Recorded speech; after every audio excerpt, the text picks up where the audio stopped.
Welcome to Chicago for college basketball and the Atlantic 10 Friday night showcase. The Loyola Chicago Ramblers taking on the Dayton Flyers.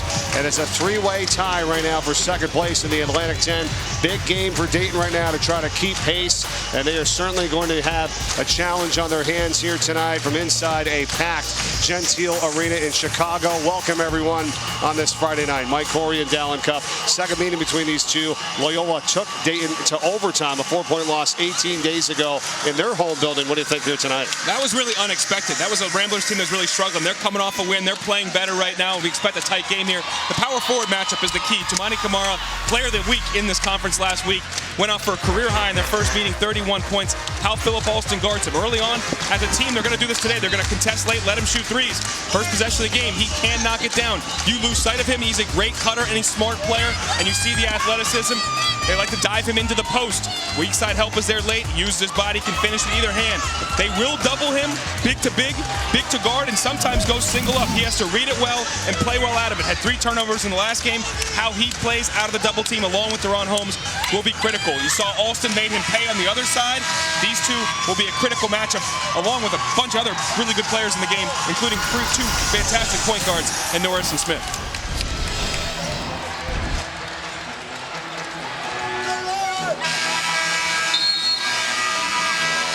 Flyers will try to keep things going. They've won 4 of the last 5. Loyola, Chicago, first year in the Atlantic 10 Conference. Second meeting this season between these two. Here we go.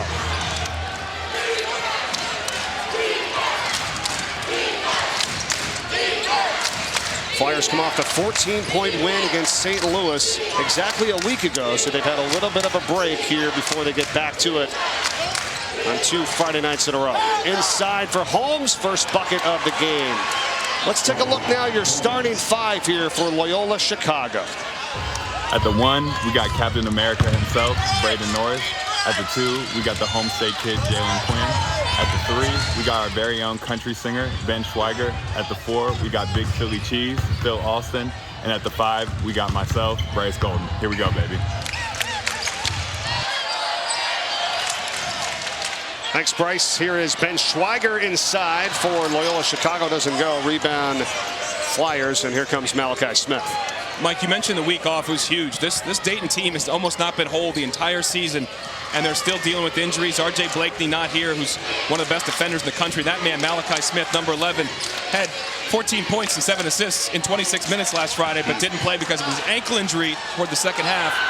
Practiced most of this week, and he picked up right where he left off. He is shooting the ball really well. That is a great possession, getting the lane, kicking it out. And Smith and Cruz starting out strong. That's a good point, Dallin. On cue with a 3-pointer. It's 5-0 Flyers here in the early going. Now a 3-ball the other way for Bryce Golden, and that's good. He comes back. Let's take a look at the starting 5 here for Dayton tonight. At the 1 spot, we got Malachi Smith, a.k.a. Double Stick. At the 2 spot, we got Kobe Elvis from B-Town. At the 3 spot, we got Kobe Brea, a.k.a. Fuego. At the 4 spot, we got myself, Toumani Camara, a.k.a. Too Many Buckets. At the 5 spot, we got Deron Holmes, a.k.a. Deuce. And there's Holmes right on cue from Toumani Camara. I like Too Many Buckets, right? He's done a nice job this year. Is that self-given? I don't know if that's a self-given nickname. It's worthy if it is. I love it. Too Many Buckets. But Holmes already has the two of the first 3 field goals made. He didn't make a field goal in their first game until overtime. They did a great job defending him, but you already saw he flashed one time for a layup. Here, a little inside pivot, knocks down the jumper, showing his array of skills. Jalen Quinn to the hole, doesn't go. Fight for it, and he's going to get it back. Camara's in there to tie him up. They'll call it a jump, and it's going to stay with Loyola Chicago on the arrow. Coach Anthony Grant, former Flyer from the late 80s. It's a great shot there, and okay. Yeah.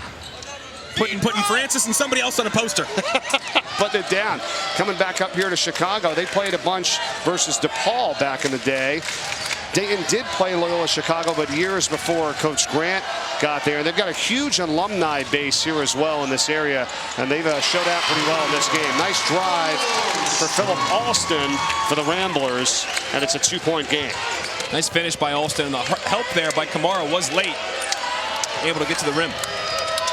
Brea feeds it inside. Camara heads up. we showed you in the open, when he is a really good cutter and a smart player. A lot of these Dayton guys are. You lost sight of him. He cuts right down the lane line there for the dunk. Flyers are 4 for 4 from the field to get it started here tonight, leading 9-5. Schweiger. Golden. Another three. That's off this time. And it's Dayton possession. And Toumani Camara, kind of picking up where he left off here. You see the help coming. Alston there steps over. Golden is worried about the roll man being Deron Holmes. And you lose contact with him, he's going to cut to the basket like that. And good find by Elvis. Or excuse me, Brea. There's Camara up top. Brea trying to get it into Holmes. He's heavily guarded by Bryce Golden. Now he has it. Double team from Alston. Turnover. The double was coming. He read it at first, but he was very hesitant. Once it's coming, you can't pick up your dribble, and you just got to be decisive with it. Where he caught it on the floor too, he was so far away from the block. He really wasn't a scoring threat. He's got to get that thing reversed and get it going the other way.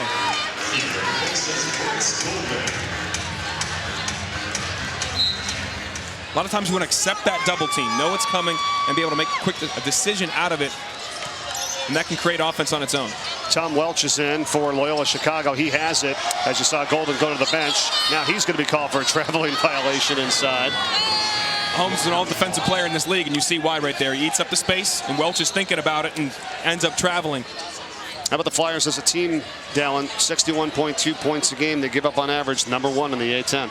Yeah, and to me, more importantly, are the efficiency piece of it, because they play one of the slowest tempos in the country, but they're first in efficiency defensively. They make it hard for you to score. They've got great length, great versatility, and they're really smart, and they're committed on that end of the floor. That's a lot of contact. Yeah, I was going to say, now there's a push. What do we got here? Oh, it's just out of bounds, and a lot of action here early. We'll be back to Chicago. It's Dayton on top, 9-5. Take a look back to a historic moment in breaking racial barriers for college basketball. Second round of the 1963 NCAA tournament, Loyola took on Mississippi State. It was called the Game of Change. Loyola defied an unspoken rule at the time of having no more than 3 black players on the court. Mississippi State ordered to not play against that game, but they went on and played against it anyway. They didn't want to miss any games, so Loyola goes on to win it 61-51. They continued their success all the way to winning the national championship back in 1963. For more Black History storytelling and coverage, stream the Black History Always collection on ESPN. That's a great story, and that team's impactful, obviously, well beyond the court and the success they had. A couple years later, 1966, Texas Western went on to win the national championship with 5 starting black players. Right. Don Haskins, legendary coach, beats Adolph Ruppin, Kentucky Wildcats, all-white team. A very symbolic game in that row and right. My father played in the same era for Duquesne. 1963 to 66. And he did tell me about some of the stories of going south the Mason-Dixon line and how that experience shaped how he viewed the world and what the world was like in that period of time, and obviously not that long ago. No. Good stuff there. Ramblers basketball here down by 4 after another traveling violation on Dayton here in this first half. Kick-out pass from Norris up to Alston, who tries to create, doesn't go. Brea tipped it for the Flyers. It's still loose. Scramble for it, and Brea comes up with it. Here is Malachi Smith. What a good pass. 3-ball no good by Kobe Elvis. Elvis didn't have any lift on his shot, but Malachi Smith is an elite point guard. That is a fantastic throw ahead and a good run by Elvis to find that shot. 5 minutes gone by first half. Quinn. Back up top here for Norris. Good head fake. Takes it in. The runner, no good. Rebound Holmes. Norris came into the year as the leading three-point shooter career in the history of college basketball, over 44%. He's down a little bit this year, but he's used that shot fake twice. He used it very well to get his defender off balance and get himself into the lane, because he's not just a one-trick pony. He can make plays off the bounce, too. Holmes trying to work it in. By the big Tom Welch. Turnaround fadeaway, yes. Just as they were in that possession, I was like, they got to get a post touch. Holmes took it upon himself to dribble into the post. Ramblers a little bit out of sorts, didn't double, no real communication. Him 1v1 with Welch is a tough matchup for him. Holmes is coming off a 15.7 rebound effort in the last game of the win at home against St. Louis. 3+ minute scoring drought here for Loyola, and it continues. Holmes with the rebound off the Alston miss. They went almost 7 minutes in the game against UMass, in UMass earlier in the week. They held on to win that game by 2, but this team can struggle to score. Great job keeping that high by Holmes, but another good pass by Elvis. And that's Colby Elvis that time, as you said, on the assist to put the Flyers up here now by 8. It's a 6-0 run coming out of the timeout.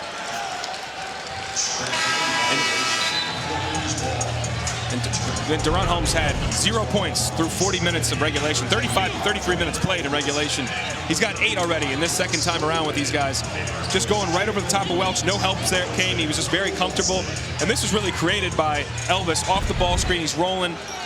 And the problem with Elvis is he's such a good shooter, they have to go over that screen. But when you do that, you're going to create roll opportunities, lob opportunities. That's why Drew Valentine is concerned about what they can do with the ball screens, and Elvis exploiting something right there. Early numbers here for the Flyers. Good ball rotation, and now a 3-ball by Brea. That's off. And Kamara trying to track it down. Loyola Chicago possession. This may be the first time we see is Dayton's going to press here. Loyola is one of the worst teams in the country handling turnovers. They're 358th in turnover rate. Over 23% of their possessions are turned over. So they showed press, they backed it up for a second. We'll see. In the first game, they pressed them a lot. Now, Loyola was able to score out of it quite a bit, but also turned it over. We'll see if they try to apply pressure as we go through this game. I think they're better off playing the half court. I think they're just such a good half-court defensive team. They don't need to force the issue. 2 turnovers for each team so far in this first half. Nice little up and under that time by Bryce Golden for the bucket. Good pivot series in there by Braden Norris. Looked like Kevin McHale. Yeah. That ends a 4-minute scoring drought for the Ramblers. 6-point lead for the Flyers. Here's Kamara. They're firing a double team coming down on him and Holmes early on. Good job by Norris to cut off the passing lane. He was trying to kick it out to Brea for an easy 3.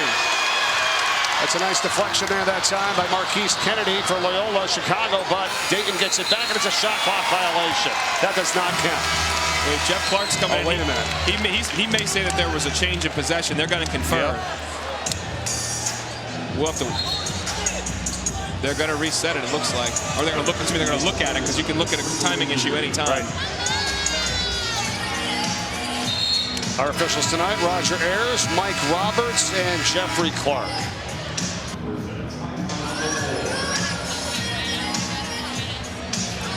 They'll take a look at it. We'll step aside and we'll come back and let you know what the decision is. 13-7. Flyers lead Loyola Chicago here in Chicago, Illinois. Back at Chicago, 6-point lead for the Flyers. Back to the last possession, Dallin. It's going to be Dayton ball here. What happened? Much to the chagrin of a strong hot dog. Basically, as the shot clock was winding down, this was the best defensive possession of the game for the Ramblers. But that save by Golden, they were saying that was possession. And as he threw it back in, there were 4 more seconds wasted. Front court save. So now the Flyers have the ball with 26 seconds on the shot clock. Unfortunate, given how well the Ramblers defended for that. But that's, by the letter of law, that's the rule. So here's Colby Elvis. Up top for Brea. Now the shot clock is at 7. Brea, that's an NBA range 3, and that's front rim. Rebound Kamara, another opportunity on the offensive end. As Mike Sherab-Johns is in for the first time tonight, 55. The freshman from Mongolia. Turnaround fadeaway, yes. Wow. Jeez. I mean, Drew Valentine will live with that, because I'll tell you what, Mike Sherab-Johns has about 5 inches on Braden Norris. What he doesn't have is lower leg strength. He was not moving Norris at all. The problem was he can shoot over him. That was just a tough shot. Alston, he's rejected by Kamara.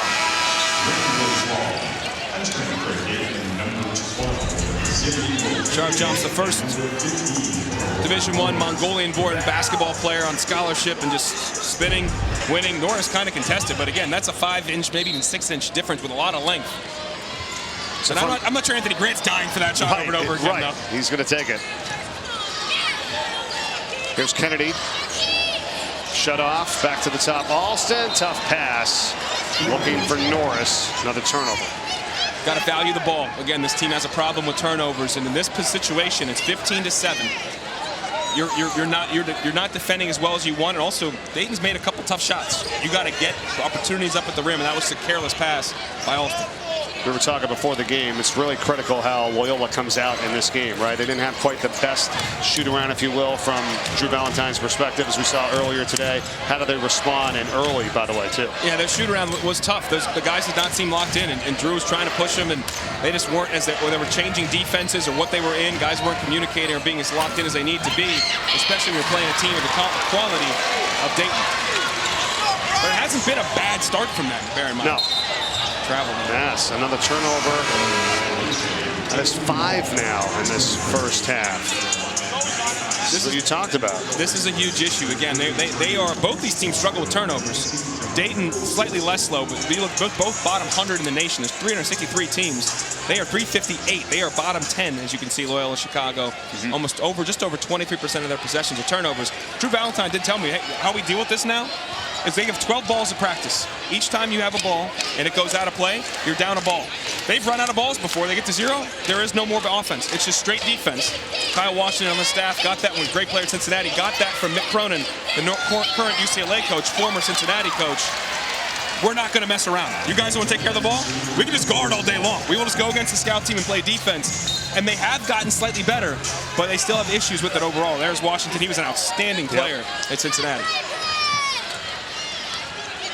Yeah, that can't be fun when you're out of balls and how long you're playing it on the defensive end. And in today's game, they've turned it over on 5 of 13 possessions. That's 39%. That's not good to translate. We are halfway through the first half. It's an 8-point lead. Golden working on Holmes. He got it. He could feel Holmes on his left shoulder, spun on him. I thought Deron's right hand was so much on his body. If he gets that elevated, he might get a piece of that ball, at least contest it better. Now Holmes trying to go the other way, looking for the cutter. And they're going to say he was out of bounds as well. That's the second straight possession that Dayton has stepped out of bounds. So the sideline and then the baseline.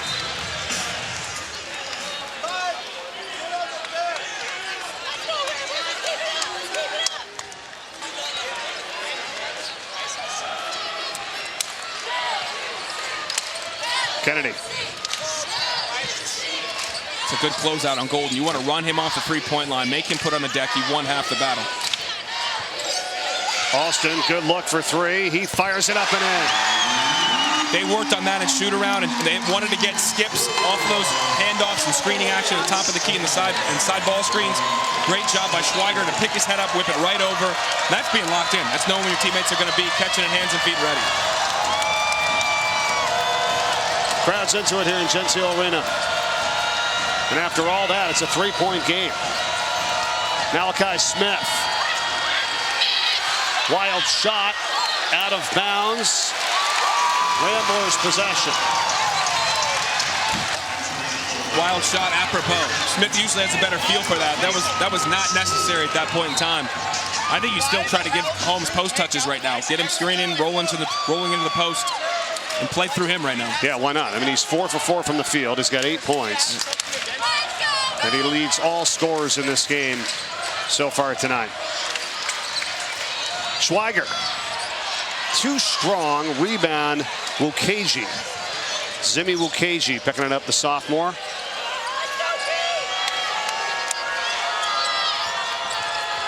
How about how they guard Malachi Smith? And coming off screens as he puts up another shot, another miss. That was well defended by Kennedy. He went over the ball screen, but was able to get his body positioned back in front to contest. Schweiger kicks it. 3 ball in the way. Kennedy, that is an air ball, and nice box out by Holmes. Over the top.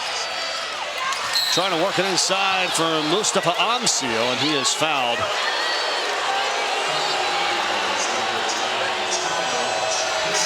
First foul of the night. And coming up on Monday night, 2 of the top women's teams in the Pac-12 squaring off. A big one on ESPN2, UCLA and Stanford. Stanford looking to keep pace with Utah atop the Pac-12 and trying to strengthen their resume for an NCAA tournament 1 seed. That's coming up Monday night, 9 o'clock Eastern on ESPN2. Stanford, Cameron Brink and crew, one of the few teams people think may be able to challenge South Carolina, right, who dominated LSU last weekend. And again, had high ball screen action, little slip pass. Ramblers do want to mix up how they're guarding ball screens right now, but it was too easy for Holmes to get those passes off the roll, either lobs or to his hands right there. Already in double figures. He's got 10 points, 5 for 5 from the field. Norris. And that's right into the hands of Holmes. Intercepted. Now Malachi Smith. Elvis. Got it. Body control. Well done. Hanging, bouncing off of defenders, and finishing. Quick little spurt there by the Flyers. They're up 7. 7.5 to go here in the first half. Norris way deep.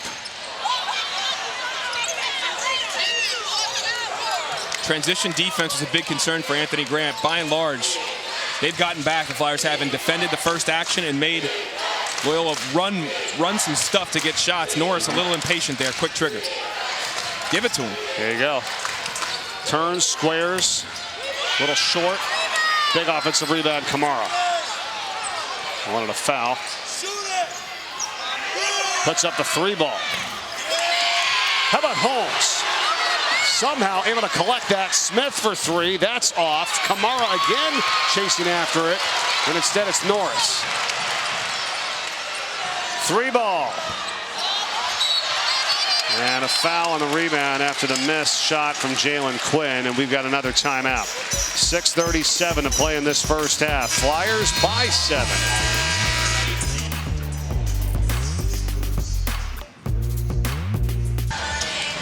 Back here in the Windy City, Dayton up 7 right now. Deron Holmes has been an absolute beast. Only had 4 games in their overtime win the first time these teams played.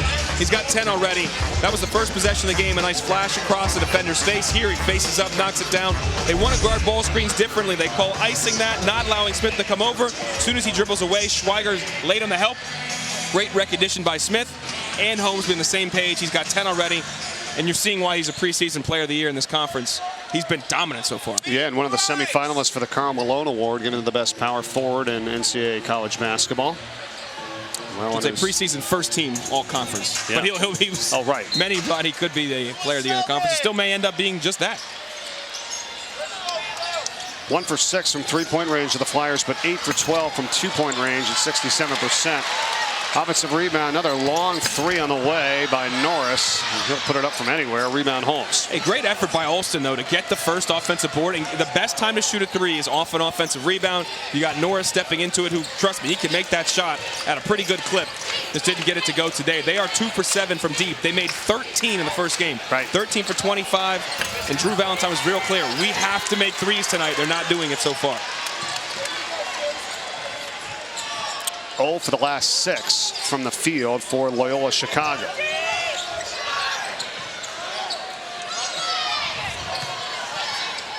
Alston, 0 for 7 now. Overall here, 5 of 19, 26% shooting in this first half for Loyola Chicago. And this Dayton team, best in the league in defensive efficiency, top 50 in the nation in defensive efficiency. Their length and athleticism, their communication. They're hard to score on, man. They're showing it. Oh, Kamara. Hard to defend him. I think Golden almost thought he's not going to find a way through that little crack and crevice, but he's got great body control, especially when he's going to his strong hand. His left hand, he is a good straight line driver. He's able to weave right by him. All Kamara has done is score 43 points and 25 rebounds in the last 2 games. 3-pointer by Golden, no good. Rebound Smith. How they're guarding those screens, they talked about this in shoot-around. They were, again, icing it, not letting the ball screener come off the screen on the side ball screen. Nice drop-off. Oh. Nation-leading 71st dunk of the season for Deron Holmes. And that's going to need a timeout right there. You have a great look on one end. You don't get it to go. Break down the other end, leading to a dunk. And Dayton feeling it right now, up 11.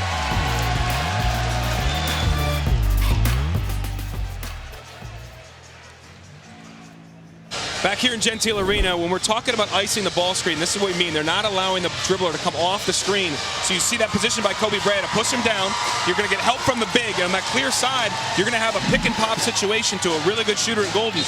He's missed that a couple times. They worked on in shoot around. That's good offense. But again, you got to make the open looks. Yeah, so to your point, in the first game, they were hitting all those shots, right? And that's why they were in that tight ball game. They took them to overtime. Yeah, 13 of 25, 52% from deep. That is a scorching clip. That's a nice shot that time by Braden Norris. That's his first make of the night, 1 for 4. Snaps an almost 5-minute scoring drought. That's the second drought of over 40 minutes they've had in this first half. A good pivot, good use of his pivot inside and getting good arc on that shot. They needed it. Oh no, that's a great shooter wide open. Brea in and out. Ramblers catch a break, and it's going to be their ball. Now that last bucket stopped a 8 misses in a row streak and also an 8-0 Dayton run. Brea is an outstanding shooter, over 40% guy, and they got caught on the ball, caught on the screen there, little elevator action, and he was wide open. Kennedy. Nice push shot. Well done.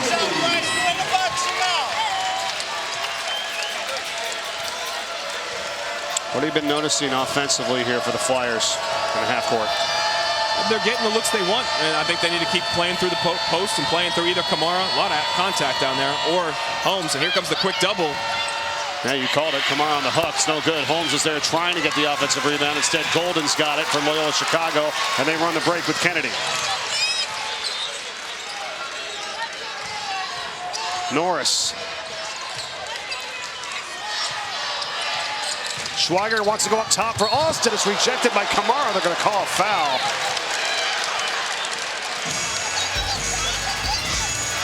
And Kamara got him with the body. That's his first. Kamara's upset. We got a great officiating crew here, but let's take a look, because I thought that was a good-looking block. Maybe with the lower body, I don't know, but two high-level dudes. Number 9 Baylor do battle in a Sonic blockbuster at 4 o'clock Eastern on ESPN. They got Syracuse hosting Duke a little later on. Going to be another awesome Saturday in college basketball. And what is our Joe Lunardi telling us with our top 16 here? His reveal. What does he got? The committee will do their reveal tomorrow, but who cares about that? Right. Let's go with brackets. He's got Alabama the number 1 seed overall, despite that loss on the road to Tennessee this week. Can't really disagree with that. Purdue has lost 3 of their last 4. They're a 4 overall seed. Houston and Kansas, your other number 1s per Lunardi. But just in terms of that Baylor team at number 7 there, if you like some shekels, Baylor's plus 450, so 4.5 times your money to get to the Final Four in Houston. There you go. I feel like they're not talked about enough nationally right now. They've won 10 of 11 in the Big 12. They've got maybe the best backcourt in the country with Adam Flagler, L.J. Cryer, and Keontae George. George will be a lottery pick next year, the freshman. Jonathan Chachua just came back, a big physical guy to get you some rebounding and scoring inside. Love Baylor. Love KU, too. That game at 4 o'clock is going to be outstanding. Might want to get that in early, right? In case they pull off a win there. That might go down. Man, you get it, baby. You're picking up what I'm putting down. Right? Got to get out that stuff early. Why does talking about this just get me excited?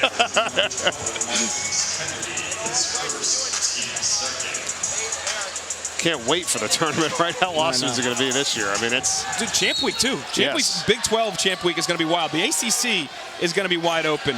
The SEC, I think Alabama has a little bit of a head start, but in the Pac-12, Arizona, UCLA most likely getting to a final. They've separated there, but a lot of these league tournaments are going to be wild. Malachi Smith, Flyers, 5 to shoot. Kamara. That is a blocking foul. And Kamara's going to shoot free throws here. Bryce Golden tried to take the charge, but he picks up his first. And Roger Ayers, one of the best officials in the business, did point at the restricted arc, saying that help defender was in it. They are closing out harder, but this is the problem when you do that. He's able to get past you and get to his left hand. He was outside the arc. Let's take a look here. But he was moving. That right foot is sliding over, so it was the appropriate call. One of two things there, absolutely. Regardless. But again, you kind of pick your poison. If you're going to close out hard, you got to close out low, and you definitely got to take away Kamara's left hand. But has not happened the last 2 times he's driven. Dallin, you were talking about tournament time. How about here in the Atlantic 10? How fun is this going to be? It's in Brooklyn, and over the last 7 tournaments, there's been a different Atlantic 10 conference champion. Pretty amazing. You know what also is different too? Unfortunately, because of the injuries and reasons, like teams didn't perform as well as they would have liked to. Dayton, St. Louis, and VCU in particular in the non-conference. This is going to be a one-bid league. But I'll tell you what that means. Everybody's playing for their lives to go to the NCAA tournament. There's no thought about seeding. There's no tomorrow. So Brooklyn's going to be a great site. That was a great point, Mike. It's a 6-point lead for the Flyers. Here's the thing, though. If Dayton or VCU, if they finish super, super strong, right, you never know what could happen in terms of the run that they get on. If they get to the championship game and perhaps lose, someone else wins, you never know. But those two right there in terms of a potential, and I mean potential, at-large bid, it would be, I would think, either between VCU and Dayton. Do you agree with that if one of them goes on a monster run? The problem, though, is as much parity has been in this league, as we show you that graphic, is you got to have the resume of quad 1 wins. It's who you play, who you beat. And in the league, you don't have that many chances. Even on the road, it's pretty much at Dayton and at VCU at some point this year are going to be quad 1 wins. So their records and resumes are not that good relative to some of the other teams that are going to be in that same conversation. Not to say these teams aren't as good or can't beat somebody in the tournament. Right. It's just the full body of work does not present itself as well, I don't think, currently. You saw that graphic there with the 7 different champions over the last 8 years. Here's a steal, and Kamara with showtime. Ooh. You ain't lying, bro. That's in-game. And that's his weak hand. Slam dunk competition. And I'll tell you what that does, though, too. You've got this, again, the Loyola team just careless with the ball. That's the second time Alston has just turned and thrown it without locating a defender or a teammate. Kennedy to fade away, and he hits it. Nothing but net. That is a really tough shot, but they needed it. You don't want to live and die by that one, though. We have 11 NBA scouts in this building here tonight, by the way, for 9 different teams. So, of course, trying to get a glimpse of Kamara and Holmes and what they've done, and they're on display here tonight and living up to it. Long 3, Holmes the rebound, no, foul. He's called for the personal, and that's going to be his second. That's huge, and he's not happy with the call. From our angle, we're blocked out from the seat over here. But I love that possession. They got it to Holmes. He spun baseline, the double came. He kicked it to Elvis, a very good shooter.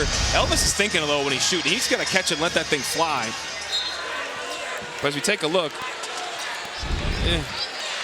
tough. I'm not sure he's fully extended that arm. You can wedge your defender under there, your opponent under with your lower body. You can't push off. Golden. Big possession here for the Ramblers late in this first half, and he misses. Rebound, Amcia. I mean, it's only a 6-point game here, right? I mean, if you had to pick, like, all right, who's had the upper hand here tonight? I mean, it's the Flyers. I mean, they're up 6, but it's only 6. They've got 18 points in the paint out of their 26. They're getting the buckets they want where they want, but to your point, Loyola ain't shooting it very well, and they're turning it over, and they're still right there. This is a critical stop they have to get to end this half. Sunday afternoon for college basketball doubleheader, everyone, here on ESPN. This is going to be fun. Again, UNC and NC State, Terquavian Smith and the Wolfpack hosting Armando Bacot, of course, in North Carolina. Then number 2, Houston, home against Memphis. Rivalry matchup there as Memphis is trying to work their way into the conversation. They're on Joe Lunardi's bubble. Big games all around. Just 2 weeks left in the regular season. This is on Sunday on ESPN. Yo, just so people know right now, Carolina, the preseason #1 team in the nation, they're on the bubble firmly. They're 0-8 in quad 1 games. That is a humongous road game. And NC State is the best team in the triangle. Between Duke, Carolina, and NC State, it is the Wolfpack. Here's Kamara. Scores it for the Flyers with 15 seconds to go in this first half. Ramblers, 7 to go. Driving in Kennedy, off-balance floater, no. Alston had a handout, then he pushes Kamara out of bounds. Obviously a foul, and I'm wondering whether they might even, well, they're not even going to look at it, upgrade potentially flagrant 1 as he just shoves Kamara out of bounds underneath the basket. Yeah, that just wasn't a very smart play, to say the least. It's not smart, but here we go.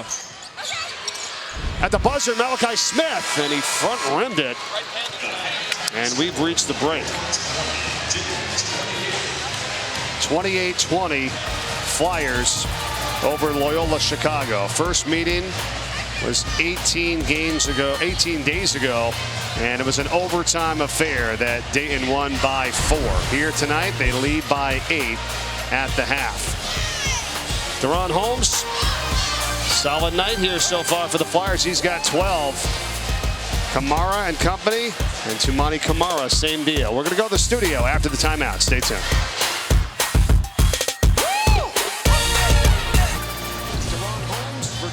He's a pretty hairy lumberjack. We can't see him right now. I don't know. He's supposed to be over here. He might not be in this. For the start of the second half when we return after this.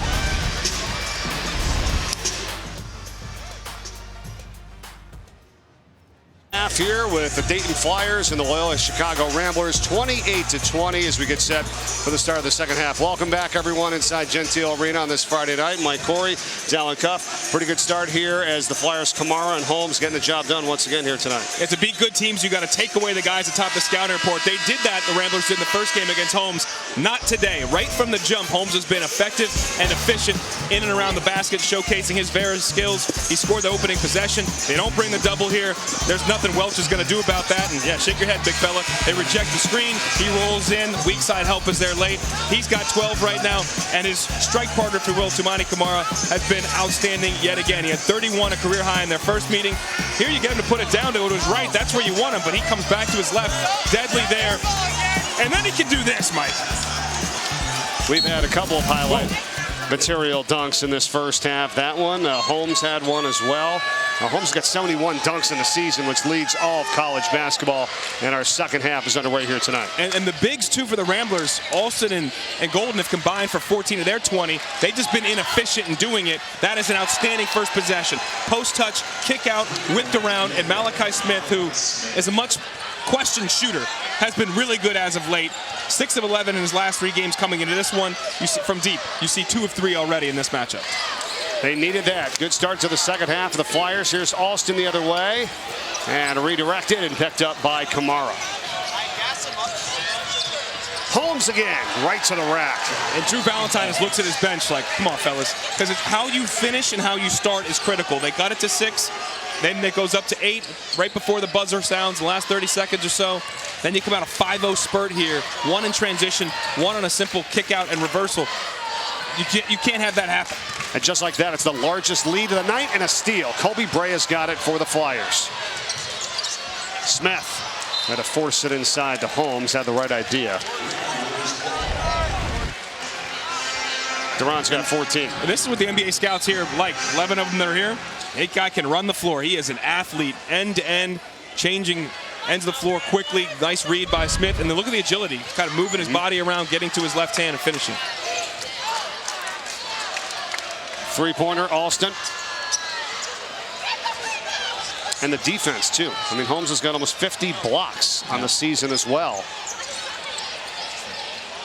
That's Rambler's lucky there. You have to guard the ball. Norris is fouled. Malachi Smith picks it up. It's his first.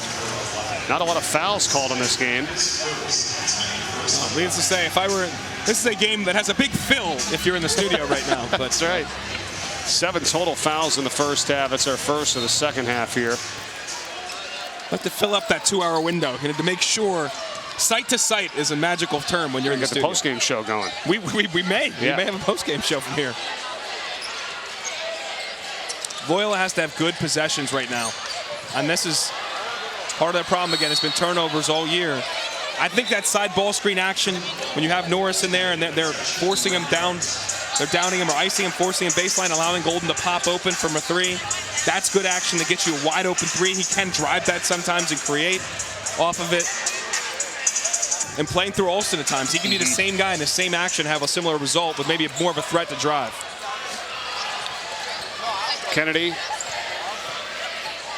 gets inside. Nice job scoring it over Elvis. He was aggressive. Went to the ground, played before, and stay with it.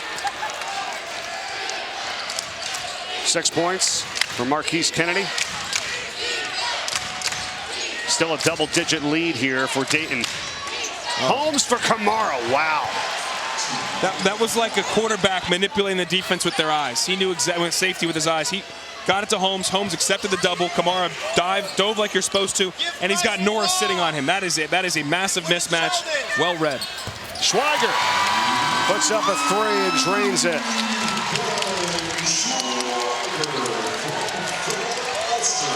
I mean, that was the team basketball that Coach Anthony Grant was talking about, offensively in that last sequence.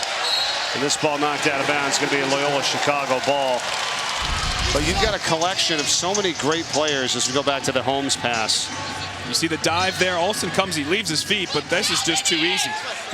Golden's got to be big on him too. He's got to have arms on him, make him feel some sort of pressure. They ran the same set last possession. I love that they did that. Golden played hard on the high side, got a piece of the ball, and forced a turnover. You've got to read the counter. The counter was to throw it to Brea. Brea can go high-low inside to Holmes. Alston throws it down for the Ramblers. They were down 13. They're now down 8. Alston's got 9.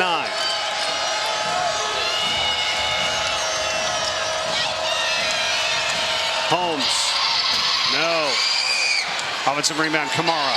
Now it's Brea for 3. That's no good. Holmes again. And he got pushed. Bryce Golden picks up the foul. Big opportunity. You get 5 points, a great 3 from Schweiger. Huge finish from Alston. The crowd gets live. You've got to finish possessions on that defensive end. You've got to come down with rebounds.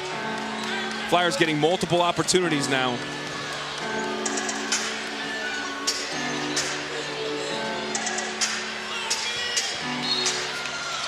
We had an NBA game right now? We have music being played in the middle. Yeah, I was going to say. Right now? Yeah, I got to cut that off. I would say let it go. I just thought we were in a different venue. Of the United Center all of a sudden. We're not that far away. Here in Chicago tonight on this Friday night.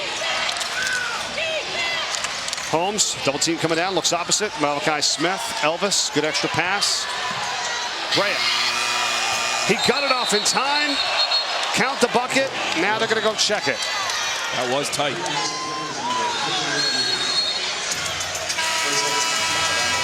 And we'll step aside. They'll review the last play. It's a Dayton 37-27 lead over Loyola Chicago. We'll be back after this.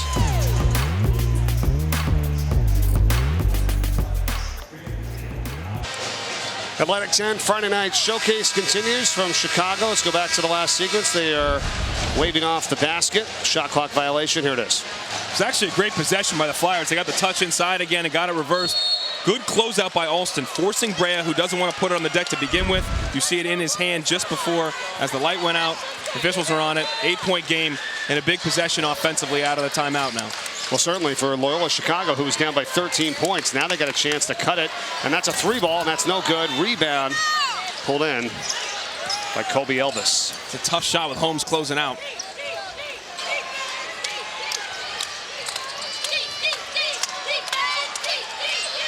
Smith.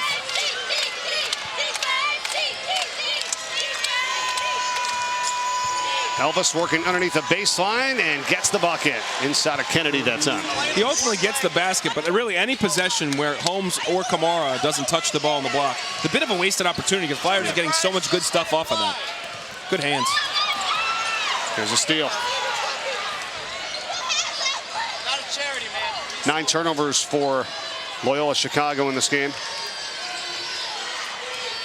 Coming up on 5 minutes gone by in the second half. Elvis fires it in there for Holmes, and he throws it down again. And Elvis actually delivered it late on the cross screen. He hesitated for a second, but he bulleted it in there. And then poor Schweiger was on the receiving end of a, I don't know if they call them posters, NFTs now? Something whatever. Right. Holmes at 15 points, 7 rebounds in the last game. 14 points, 5 rebounds so far here in this game.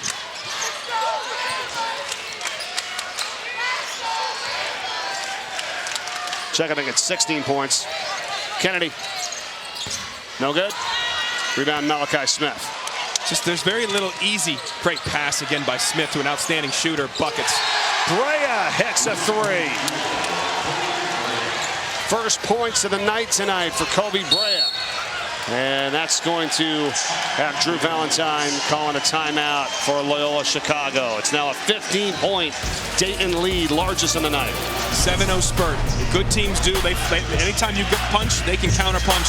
And Dayton has come right back on Loyola Chicago's floor and dominated the last 40 seconds and changed the complexion of this game. The last 2 champions aren't living in the past. These teams are both locked in. The Big 12 rivals are hungry for more hardware. Experience number 9 Vail and number 5 Kansas, Saturday at 4 on ESPN.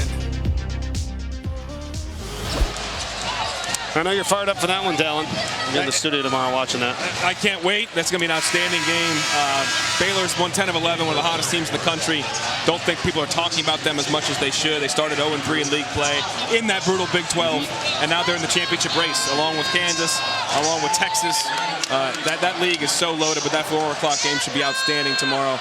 And KU could win this whole thing again. They could go back-to-back all of Florida Gators. Last team to do it, 06-07. They're not as dominant as that Florida team, but there's not a dominant team in the nation, and Kansas has shown ability to beat anybody. Yeah, that's a good point. 16 years ago that happened. Back to action. In possession here for Loyola Chicago. Alston is fouled. He's going to go to the free throw line. They have to make something happen here as they're in danger zone, down by 15 points, but still have 14:08 to play in the contest. I like the aggression by Alston, not settling for what would have been a little bit of a contested three. He hasn't shot up particularly well in this game, 3 of 9. And Kamara's closeout was a little sloppy. Amseal's help was sloppy too, in the fact that if you're going to take a charge, you got to step outside the arc and take a charge.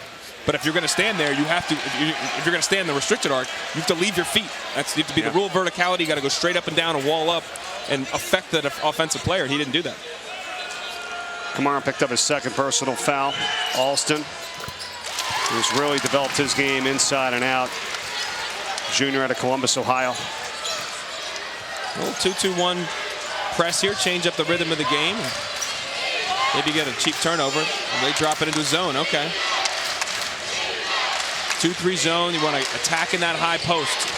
They like to match up out of this as well. Late shot clock. Kamara. Sharp jumps to the corner. Amseal missing on the 3. Rebound, Tom Welch for Loyola Chicago. That's a great call by Drew Valentine. I like the press back to the zone, change up the flow of the game a little bit. Big stop.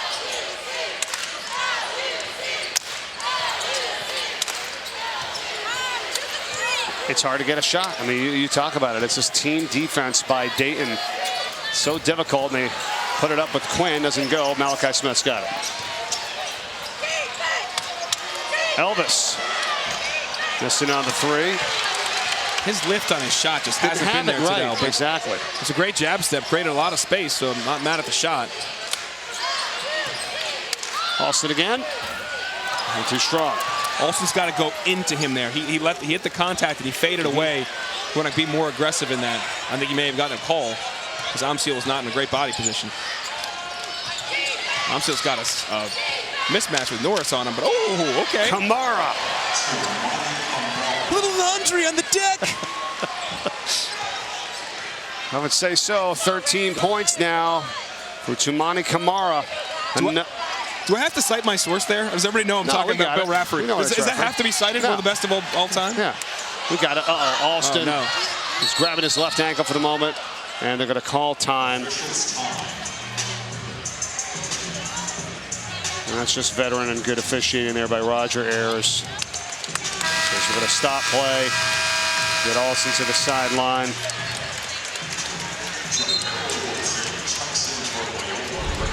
Take a look.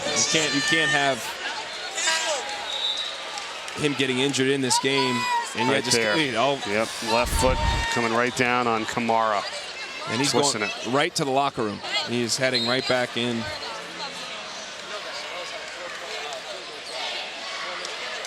He stops short. We'll see. Hopefully he can come back in this game.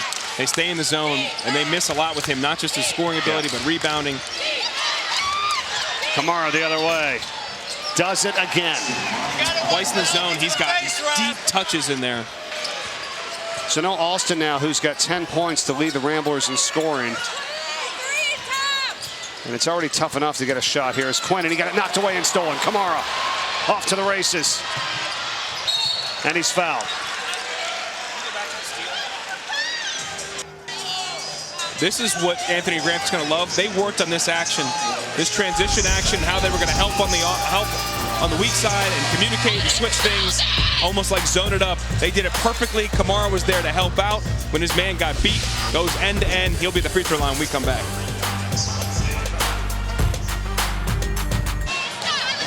Back in Chicago, Illinois tonight for our Atlantic 10 Friday Night Showcase, and it's time for Dallin's Saturday selections. Take us away. All right, game I want to see, Illinois, Indiana, both teams coming off a loss, but I like the structure of both these teams as a race to go into the NCAA tournament, and particularly Trace Jackson Davis.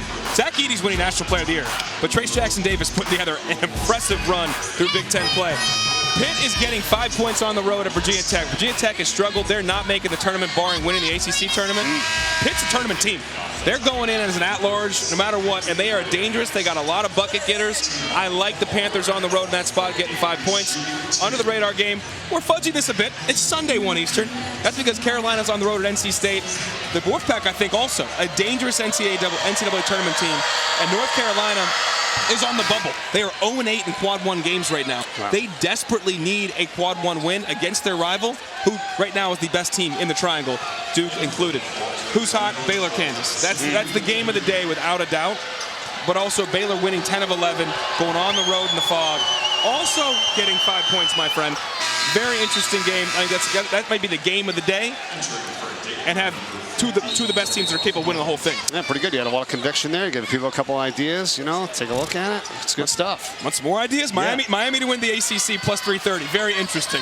Very interesting thought right now. Currently in second. For more, follow Dallin online at Dallin Cuff. Okay, here's a three-pointer on the way. It's no good. Rebound for Loyola Chicago. Wilson's got it. Yeah, I mean, you had mentioned Pitt. I'm sorry, they're in first place in the ACC. They're not even ranked. That's more of a commentary on the ACC that has the back end of the ACC is very weak. The top is not what the top has been in the past. The middle is very good. UVA's at the top. I think Miami's at the top. But the middle with Pitt and NC State and Clemson and Duke and Wake and North Carolina is a solid middle part of the conference. The back end drags their metrics, and when you rack up wins against teams that aren't very good, sure, helps your record, doesn't help your ranking or your metrics overall. Wilson for three. Great Jamero Wilson. Great action right there, and a guy that's struggling to make shots, 4 of 18 on the season from three. But you watch him in shoot-around. He shoots it with confidence. He's got a good stroke, and they ran that for him. And they talked about it in shoot-around. They could get this action out of dead balls. Haven't really seen him too much so far tonight. He gets a big three right there. It's a 17-point game. Got to get it on the defensive end, and Amseal comes back and responds with a three of his own. Wilson got caught on that screen, and Amseal made him pay. Alston back in now with that ankle, but it's a little bit gimpy. They get a ton out of Mustafa Amseal, number 22 for the Flyers. I mean, you can give Holmes, Kamara a break. You bring him in. He's averaging almost 10 points a ball game. Does it on both ends of the floor. Foul going the other way on the Ramblers. I mean, Holmes and Kamara tonight by themselves are outscoring Loyola Chicago, right? 33 to 31. It's not just the points. Look at the efficiency. They're 15 and 19, and they've missed 4 shots. I'm not good at math, but that's over 75%. Like, they are getting shots they want and the spots they want. 79. Thank you. Thank you. You did that on your own. You're brilliant. Thank you, iPhone. They're getting the shots they want and the spots they want, and Loyola's not been able to take them away. When they doubled, they've been able to play out of it. And even when they doubled, they've been able to go big to big and score off of it. It's been a clinic right now. It really is. In the zone, they're comfortable in right now, too. Knowing where the rest of your teammates are on the floor, right? And being so much in sync. Ukeji missing on the three. Golden's got the rebound. I mean, it has to be for Dayton one of the more younger but most experienced teams, if you will, because, you know, they played together so much last year. You still do have a lot of sophomores and underclassmen on this team, but they've had a lot of playing time. Kennedy to the hole. He is fouled. And that's a great point. They're top 10 in the nation in minutes continuity. They brought back everybody. Nobody left. That was a key piece. That's unheard of in today's college basketball. We asked Anthony Grant about that. He loves the fact that that's the case as Edwards is down. Kennedy's down right now. He loves that that's the case with his team, that he has that experience that a lot of his peers don't. But he's still very aware that we're learning how to win, as he told us last week. Like, they've learned how to win by losing games. Right. They've lost games late, and they've learned you got to take those lumps and take those L's to really learn how to win, and that's kind of where they're at right now. Well, you and I did that game at home against VCU, their only home loss of the season that they really whittled away in the last 45 seconds of that game, and credit VCU for coming out and getting that win. Then Dayton is on the road at VCU, leading that game. Similar things are happening, but they end up holding on to get the win.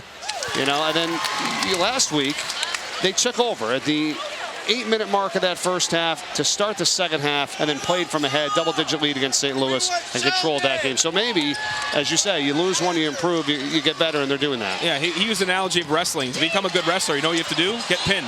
Yeah. You learn how not to lose. It's different than how to win. Like, what causes you to lose? Nice patience by Sharp-Jumps. And this is another professional performance right here.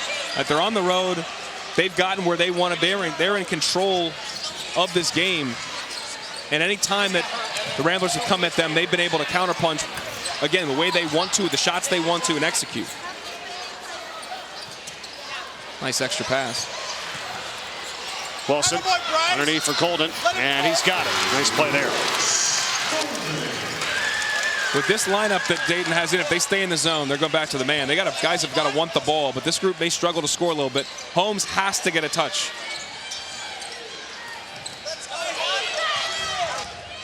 Sharp-Jumps, and there's Holmes. Back to Sharp-Jumps for a wide-open three. Right into the hands of Amsiel for the easy 2 on the offensive board. But whenever Holmes started taking Norris kind of into the post on that mismatch, the gravitational pull he had, every white jersey was around him. He kicked it out to Sharp-Jumps wide open, and then when they tried to recover the defensive rebound, they were not matched up to do it. Dayton has made 5 of the last 7 from the field. They lead it by 21. Three-point ball in and out for Kennedy. That was the story, as you said, back in game 1, Dallin, a 4-point loss in overtime for this Loyola Chicago team, and a valiant effort in UD Arena, where not many teams win, only one so far this year. But tonight, different story. Norris gets the interception. Wilson got the bucket.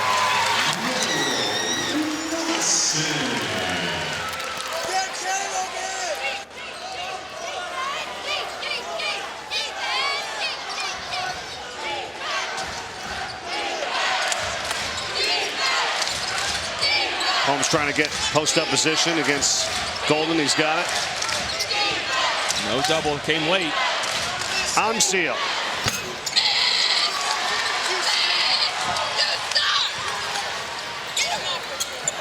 Good extra pass. It's Kennedy. He misses on the 3, and nobody down there at all to get the rebound for the Ramblers. One of the keys that Drew Valentine said, we got to make threes. They're 4 of 17, and they've missed a lot of good ones. They've got good ones out of certain action, that pick and pop we talked about more in the first half. That one's in transition. That's a great look. You got to knock some of these down, not just to stay in games, but obviously to come back in them. Holmes, reverse, and he's fouled. And it's going to take us to a timeout. 6:46 remaining on this Friday night in Chicago. The Flyers well in command.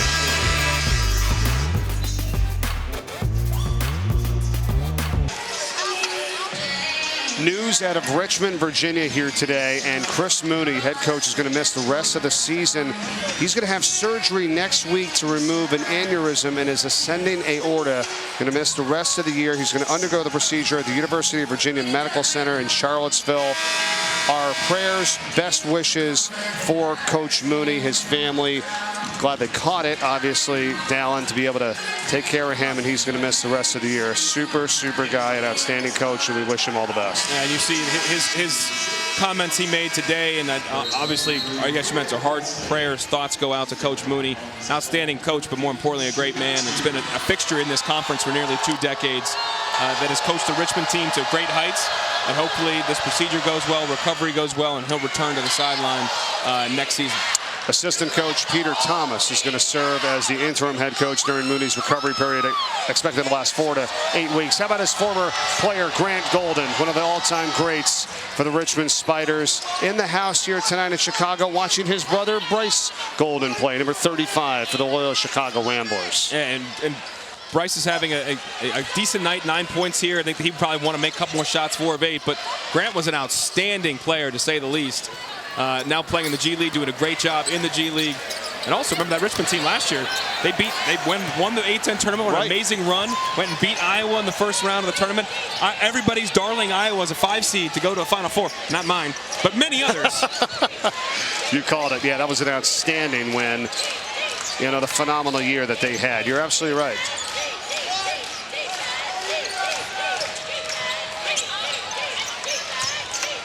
Mukeji doesn't go.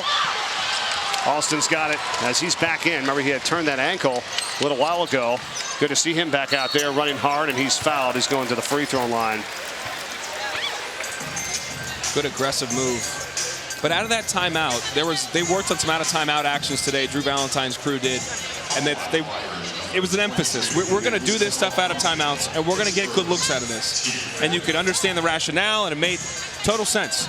But your players have to go out and execute. And soon as they walked out there, Wilson's in the wrong spot. Wilson's in the corner. He's yelling, get to the other side. That simple translation of what the coach is telling you in the sideline, you then have to, as a player, it's on you. The onus on you to walk out on the floor and execute it. And when you start the play on the wrong side of the floor, were you listening? Were you locked in? And that's what drives coaches crazy. We're talking about the Goldens, and there's the family there. There's mom and dad, Ellen and Craig, and Grant Golden in the back with Bryce Golden. So they talk all the time, and you mentioned it with Grant playing in the G League for the Nuggets. And also their half-brother, David Boyden, who's on the Richmond staff, who's going to have to help, you know, with Mooney's absence here in the final few weeks of the regular season and into the A-10 tournament. Oh, boy. Sheriff Tops on the feed from Holmes. Look out. What a great cut and a great read.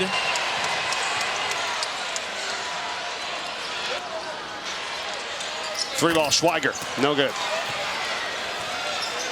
And you'll notice that Malachi Smith right now is standing up at the end of the bench. I don't know if he's coming back into this game. Probably not. Like, he's still not 100%. His Dayton team, we mentioned R.J. Blakeney didn't even make the trip. One of the best defenders in the A-10. This team is still banged up. Malachi's it's only his 12th game of the season. They need to play. They need these guys to play together to keep gelling, but they also need to be fully healthy. Like, this team's really capable of some stuff if they can get back to full health. Well, and then what happens when you get into the A-10 tournament? You have to play multiple games back-to-back, right? I mean, you had said it. Malachi Smith last week did his damage, and then he was done. You know, 14 points, 6 assists. That game was in hand, and then he hit the bench. 26 minutes played. Yeah, he wanted to go back in, as he told us today, though. Right. Anthony Grant said, we're going to make a mature decision here. we got this thing. We're good.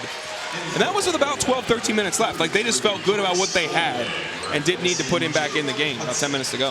Football's back, everyone. XFL season kicking off tomorrow. Coverage of the Vegas Vipers, the Arlington Renegades, 3 Eastern, noon Pacific on ABC. We got 3 more games over the weekend as well on ESPN and FX. Every game is available on ESPN+.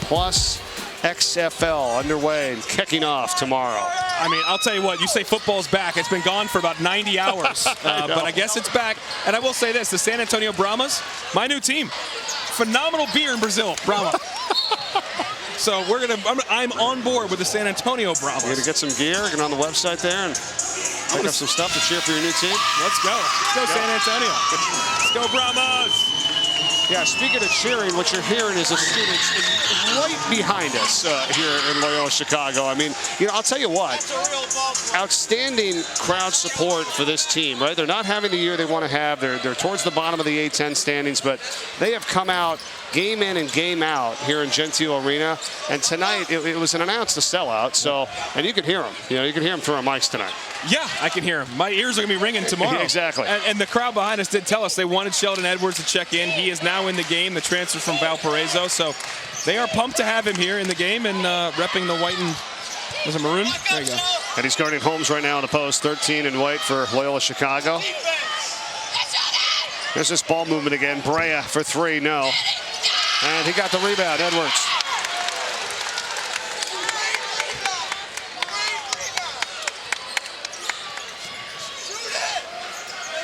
Schweiger. Spinning on Onseal, doesn't go. Rebound Mukeji.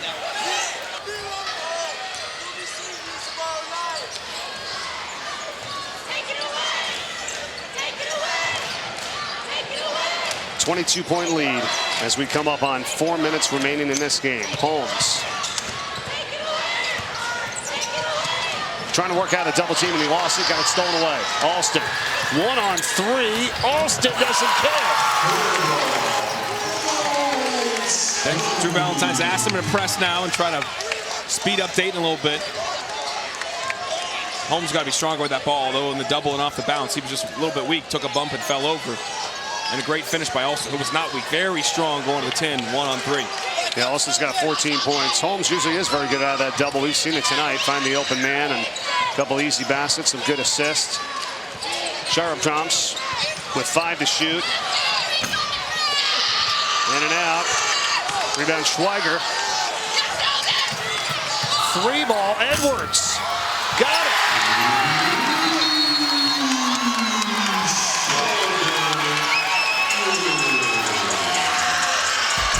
Timeout. In transition, this crowd is not giving up, as you mentioned. They love it. They love Edwards. He stepped into it. That is modern hoops right there. Ain't Garvey from 3. Who needs a layup?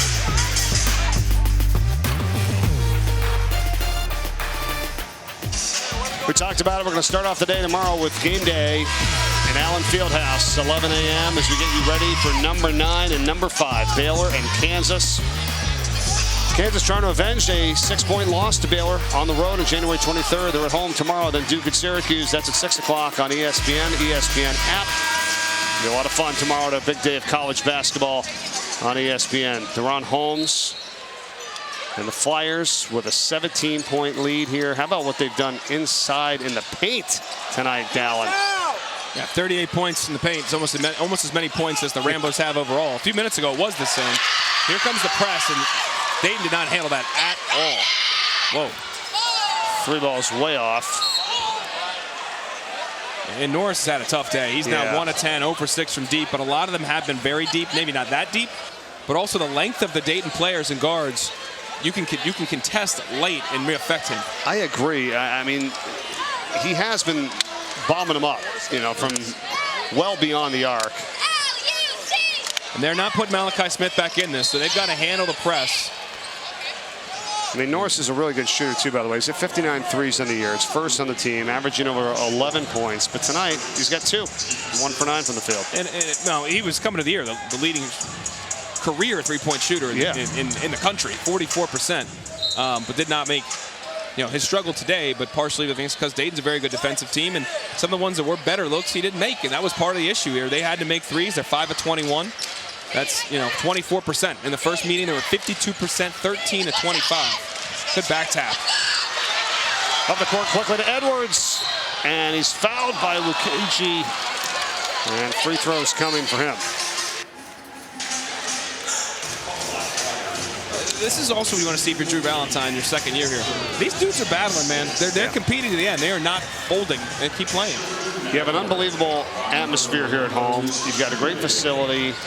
I mean, this team, let's just think about this, just so people know. I mean, Loyola Chicago, it's a huge addition to the Atlantic 10. They went to 2 straight NCAA tournaments. They've had 125 wins the previous 5 seasons, okay? A 74% winning percentage. That is the 9th most in all of college basketball over the last 5 years. So they're on a little bit of a down year, that's for sure. But Drew Valentine, one of the youngest coaches in the country and the youngest staffs, I mean, they won 25 games last year. So they'll get it going.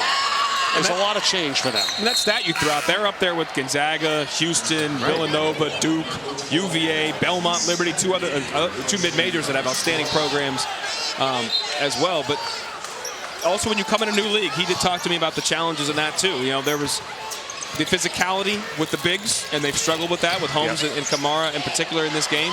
And there were other games they've struggled at as well. Having some guards that aren't as it's not as easy just to give them the ball and go get a bucket. They don't have a Malachi Smith or an Ace Baldwin. And that's different, but you've got to recruit and you've got to change the way you're playing a little bit. Brea missing on the 3. Rebound Ramblers, Kennedy. Edwards, no good. Yeah, and I guess with the transfer portal, though, you've been able to, try to grab a few parts and pieces that you need a little quicker than when you make a transition to a new league and say, oh, now I got to redo all my recruiting. It's going to take a few years. You might be able to kind of close that gap a little quicker nowadays. 100%. I mean, you've seen it, whether it's Kansas State right now with Jerome Tang, and they went from having 2 players on their team last spring to then bringing in a bunch of transfers, melding them together under one vision and a culture, and moving forward and having a great year. And K-State's a top 15 team, and it'll probably be a top 4 seed in the NCAA tournament despite some recent struggles. When you look at Loyola Chicago and you talk to Drew about it, there is an element of he thinks the culture is still strong. Yeah. There's they had 11 new faces this year, and that's a really hard thing to do. Coming off a year where you won a lot last year in his first year, he also made the point saying the difference is with 11 new guys, outside of Braden and a couple others, there weren't really guys that knew me as their assistant, and he kind of got grandfathered in that trust. He's our assistant, he's our guy, he's got our back, he's now our head coach. Now he's like, hey, I'm just some head coach, and you got to earn that trust again, and that's a battle, and that's hard to do. They had injuries and illness in the offseason. They had a lot of reasons why they started behind the 8 ball a bit this year, in this first year in the A-10. But you learn from that, and to your ultimate point, yes, the transfer portal will be huge as they get in it. They got a great recruit from here in Chicago, Simeon High School, one of the top 15 programs in the country every year nationally. He's coming in, borderline top 100 guy. And you got some other pieces you got to work on, but the portal helps you do it quicker. Brea, that's going to be an offensive. Plowing right into Marquise Kennedy that time. Dayton is on a little bit of a scoring drought. They still got a 15-point lead, of course, here. 3:21, they have not scored, but Loyola, I mean, as you said about the Dayton defense, credit them, because Loyola's season low in points is 48. And that was back to November 18th in a loss to Boise State. Yeah, it's been a really good defensive effort. Also, I don't think the Ramblers have shot the ball away 1-2. Now that's this 1-3-1 zone that they throw at you. They got attack out of the corners. They do it very well, getting a good look for Edwards, but par for the course today has not knocked him down. And Dayton's, scoring struggles here have been because they've been sped up. They're playing a little too quick right now. They're not handling the press very well, as you see here. But without Malachi Smith, that's part of the problem. Sharp Johnson's looking at a foul. Instead, it's Alston who takes it in for the dunk. You got to keep playing there, Dallin. I mean,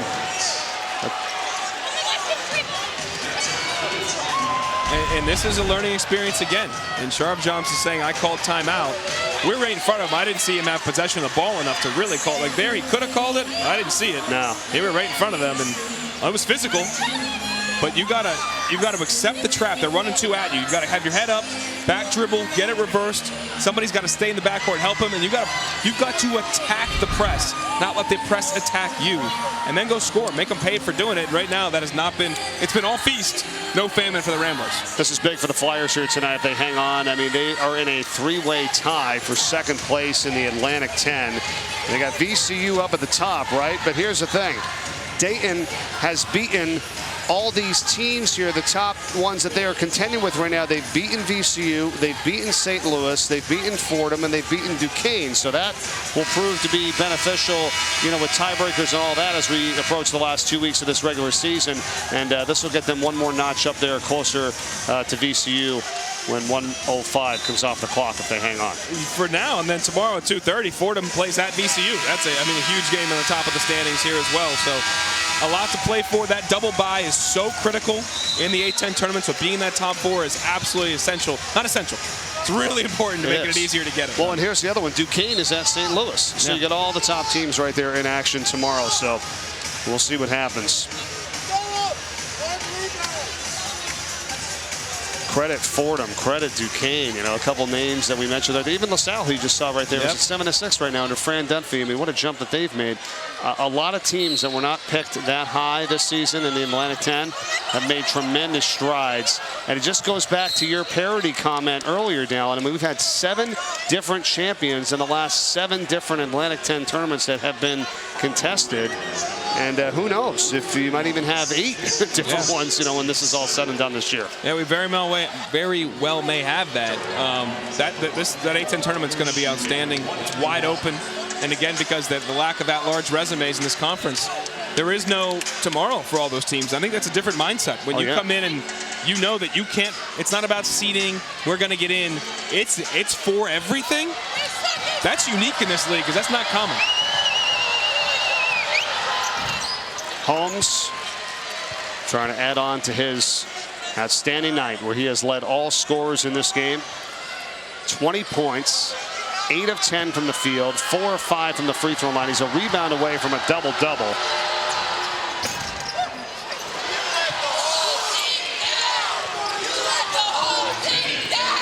Kennedy inside, Golden, and they've missed a few of those. That's kind of been the way the night has gone for Loyola Chicago. That's a great point. A number of point-blank misses for Golden in particular today. He's going to really want back. And that one may not be as big as earlier ones. It's just indicative of what has happened today. It's a 14-point game, so you talk about a couple of those. You mix in a couple more three-pointers here and there. You don't expect Braden Norris to have only 2 points tonight and 1 for 10 for the field. I mean, it could have been almost like the first meeting, which went to overtime, and Loyola Chicago had a legitimate chance of winning that ballgame. It could have been, but I do think Dayton's urgency defensively was impressive. They're making the changes and understanding about how. We give 81 points to Loyola on our floor. Here's what we got to do differently. They guarded actions better. They were there on the closeout a lot of times. Loyola, unfortunately for them, did not shoot it as well when they were open. And offensively, Dayton got every shot they wanted, where they wanted, and how they got it. You can hear the Dayton fans making their voices heard against the Ramblers right now. I was wondering if there's another promotion here where if the opponent misses a couple of free throws, there's a free something, I don't know. Usually there is. We usually get clued into that. There is a lot of red in the stands here tonight. There's a huge alumni base for the Flyers here in the city of Chicago. Not that far away, about 5 hours. And they've shown out here tonight. Shower of jumps. Dayton led by 8 at the half. That's the closest it's been in the second half, but really it's been double digits pretty much for all but a minute and 35 of this second half.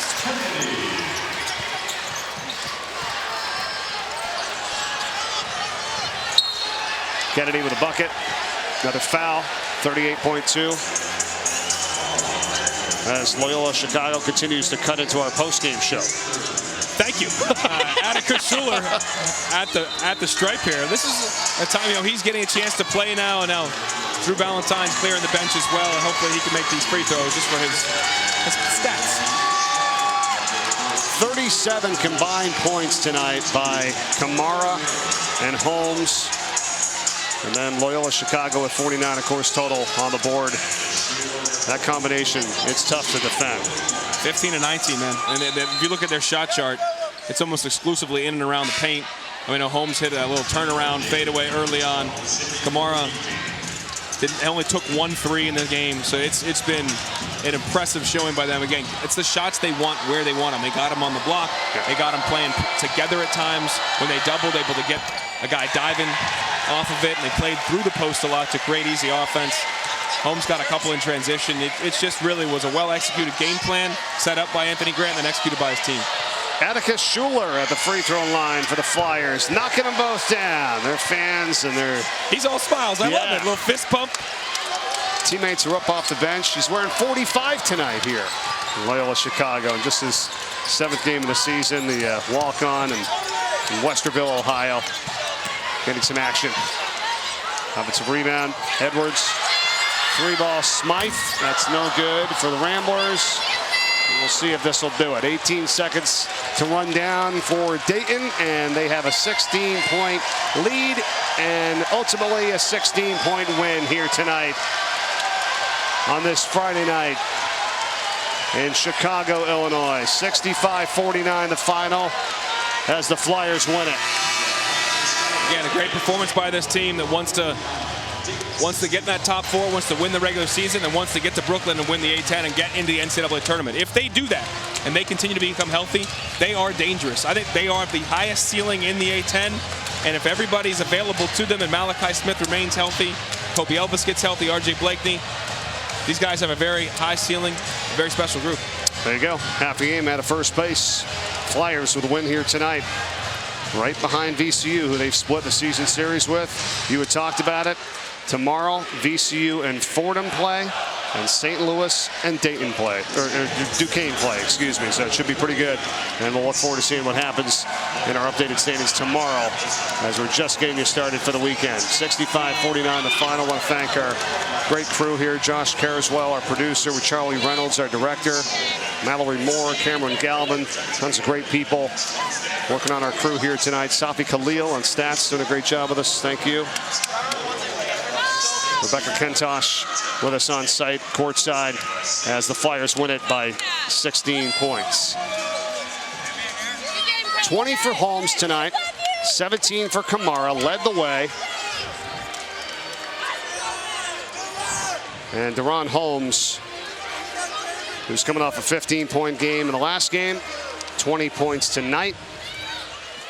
And also 10 rebounds, a double-double. As Dayton is able to sweep the season series with Loyola Chicago. 4-point lead in overtime in the last game and a 16-point win here tonight. Deron joins us now. Congratulations, outstanding effort. You and your counterpart there, Tumani Kamara, really took advantage early and often. Tell us about how you guys combine and you work with each other and you play team basketball and you get this win here tonight.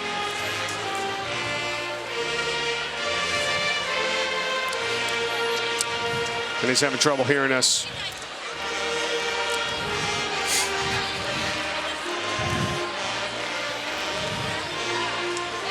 Well, we apologize, not able to get Deron on here tonight. A little technical difficulties, but he was the leading scorer here tonight in this game with 20 points and 10 rebounds to lead the Flyers. He was an absolute beast, and of course in this game, the game we saw 18 days ago, he only had no points in regulation. He had 4 points overall, so this was a complete different performance, and they did a great job of establishing him right away in the interior. He had 12 points in the first half. Kamara was great. They had 21 together in the first half. And again, they've just played through those two guys. And when they do that, they're a team you really can't, they're not going to lose the way they've played in this game, whether on the road or at home.